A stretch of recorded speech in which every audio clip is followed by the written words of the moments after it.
سلام سلام، مرحبا بكم في قناتكم عالم مروان. نتمنى نلقاكم الفيديو في صحة جيدة ان شاء الله. اليوم جبت لكم حلوة دوازتاي، غادي نشارك معكم وصفة ومقادير تاع حلوة ريشبوند بطريقة اللي جديدة ومقومة، بحوشوة اللي كتعطيها واحد البنة مغايرة وكتجي رائعة جدا وكتذوب في اليد قبل الفم، والاهم انها كتجي بنينة ما تشبعيش منها. يلا حبيبتي ندوزو للمقادير وطريقة التحضير ونبداو على بركة الله. غادي ناخذ واحد القصيعه وغادي نضيفوا لها 2 كيسان ديال السكر سنيده. بالنسبه للبنات اللي ما كيبغاوش الحلاوه بزاف تقدري تضيفي كاس ونص ديال السكر سنيده، لان غادي تكون الحشوه ديالنا حلوه وحتى الحلوه ديالنا بعد ما طيب غادي نديروها في الكونفيتير اللي راه حلو. لهذا تقدر تكتفي غير بكاس ونص ديال السكر سنيده راه كافي. وبالنسبه اللي كيبغاو الحلاوه بزاف تقدري تضيفي دوك 2 ديال الكيسان، غير الكاس الثاني ما يكونش عامر بزاف. صافي من بعد كناخذ البيض. بالنسبه للبيض راه كناخذ 4 ديال البيضات، كيكونوا عندي هنايا راه مكبرين شويه. لهذا تخلي في البيض راه تخلي كيلو ديال الدقيق. في هاد المقادير هادو كناخذ سكر سنيده مع داك البيض وكنخدمهم مزيان حتى كيتمزج الخليط ديالنا. كنضيف ديك الساشيه ديال نكهه ديال زهره البرتقال. كنضيف شويه ديال الملح ومن بعد كنخدم الكل جيدا. غير كنخدمهم مزيان. كنضيف كاس ونص ديال الزيت وكنعاود كنخدم الكل جيدا حتى كنحصل على واحد الخليط اللي كيكون سائل وممزوج مزيان. صافي من بعد ما كنضيف داك الزيت كنخدمه حتى هو جيدا. كنضيف داك علبه داك الياغورت ديال الرمان وايضا كنخدمو حتى هو مزيان مزيان. من بعد كنضيف الدقيق. بالنسبه للدقيق كما قلت لكم في الاول انها دخلت لي كيلو ديال الدقيق، ولان البيض عندي كما قلت لكم راه كبير. اذا كانوا البيضات عندكم صغارين راه تقدر تخلط قل من كيلو ديال الدقيق. كنخدم الكل جيدا حتى كنحصل على واحد العجينه اللي كتكون رطبه شويه ما كتكونش قاصحه.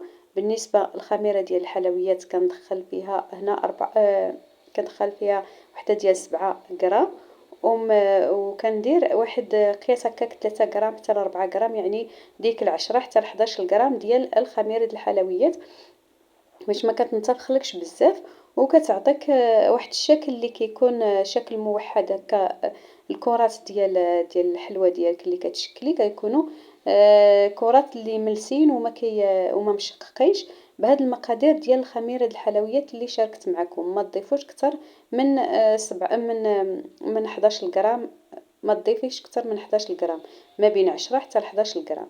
صافي من بعد كنشكلها على هذا الشكل هذا. كي كتشوفوا العجينه ديالنا راه لينه وكتشكل بكل سهوله. بالنسبه للحشوه غادي نشارك معكم قياس كيلو ديال التمر، ولكن راه ما كتدخلش كيلو التمر، كيدخل منه غير نص ربعه ديال التمر فقط. هنا غادي ناخذ كيلو ديال التمر غناخذ معاه 2 معالق ديال الزبده، واحد المعلقه ديال القرفه، غناخذ 3 ديال المعالق ديال الشكلاط الاسود اللي ذوبته من قبل، وكناخذ واحد نص كاس كبير ديال الزنجلان اي السمسم. من بعد كنعجن هذيك العجينه ديال التمر كنعجنها مع هاد القوام هذا، يعني الشوكولاته والزبده وهكا والزنجلان. وكنعجنهم مزيان حتى كيدخلوا مع بعضياتهم وكنكورهم كرات صغارين بزاف. هنا هاد الكيلو ديال التمر انا استعملته لحلوه واحده اخرى، الحلوه ديال التعمار اللي شاركت معكم من قبل، ولكن كانت تبقى لي هذاك تقريبا نص ربعه صغيره كما قلت لكم اللي تبقات لي، وراها كفاتني لهاد الكيلو ديال الدقيق ديال هاد الحلوه راه كفاتني وعاد شاطلي منها. لان الكرات ديال التمر كنديروهم صغارين بزاف بزاف، يعني هكاك جهد واحد 4 غرام تقريبا ديال كل كره ولا 3 غرام تقريبا هكاك. لان الحلوه راه عندك غادي تختمر، ولا درتي اكثر من داكشي غادي تبان لك الحلوه كبيره وغادي تاخذ لك العجينه بزاف. لهذا كنديرو غير شويه كرات صغارين وكنبداو كنغلفوهم بهذيك العجينه اللي صايبنا من قبل، وكنبقى هكاك كنشكل راها كتخدم لك بكل سهوله وبسرعه. كتقدري تسالي هاد الكميه هادي اللي عندك ديال الحلوى، كتجي صراحه بنينه بنينه بزاف. من بعد ما كنساليها كندخلها الفرن اللي كيكون ساخن من قبل، كنقلل على النار مزيان مزيان وكنخليها حتى كتحمر ولا كي كتذهب ما كتحمرش بزاف، كتولي بحال هاد الشكل هذا.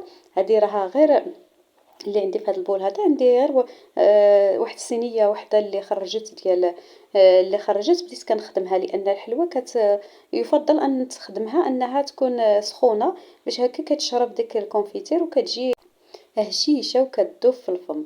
هنا خديت واحد قريعه ديال الكونفيتير اللي قرعه غير صغيره، كنضيف لها نص كاس ديال الماء، كنضيف واحد 3 ديال المعالق ديال السكر سنيده وكنديرهم فوق النار اللي حتى كتعلك مزيان. ومن بعد كناخد الحلوى ديالي كامله، كنضيف هكا واحد 12 ديال الحبات ولا كتر، كنضيفهم على حساب القياس اللي عندك ديال الزليفه ديالك. وكنبدا كنهزهم ونديرهم في هاد الشبيكه هادي حتى كيستقطروا.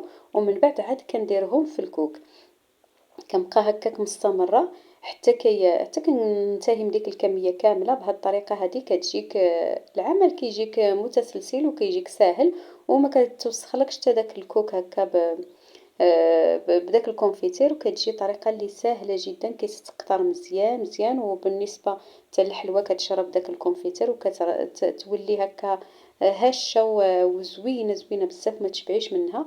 ومع كتكون اصلا الحلوى راها سخونة دغيا كتشرب ديك الكونفيتير وكتشرب ديك الحلاوة ديالو، كتجي غزالة غزالة بزاف.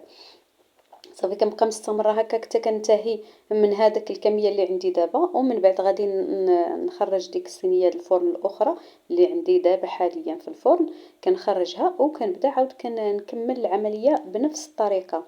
هنا كما قلت لكم دخلت لي هاد الكمية هادي، دخلت لي قرعة ديال الكونفيتير صغيرة، ضفت لها نص كاس هكا ديال الماء، وضفت لها واحد 3 ديال من 2 حتى 3 ديال المعالق ديال السكر سنيدة غير مملوئين جيدا. كنديرهم فوق النار حتى كنحصل على ديك التعليكه ديال الكونفيتير. ومن بعد كنبدا كنخدم بهم. الحلوى عندي سخونه والكونفيتير عندي سخون، وكيشربوا بسرعه وكتجي فتيه وزوينه، كتجي هشه رطبه غزاله غزاله ما تشبعيش منها كما كتشوفوا. كان هنا من بعد ما بردات شويه بديت كنوري لكم القوام ديالها وحتى الفتاوى ديالها انها كتجي فتيه وزوينه. كنتمنى تنال الاعجاب ديالكم هذه الحلوى، تجربوها. دابا وصلت لنهايه الفيديو، مبقى لا غنقول لكم دمتم في رعايه الرحمن والى اللقاء. باي باي.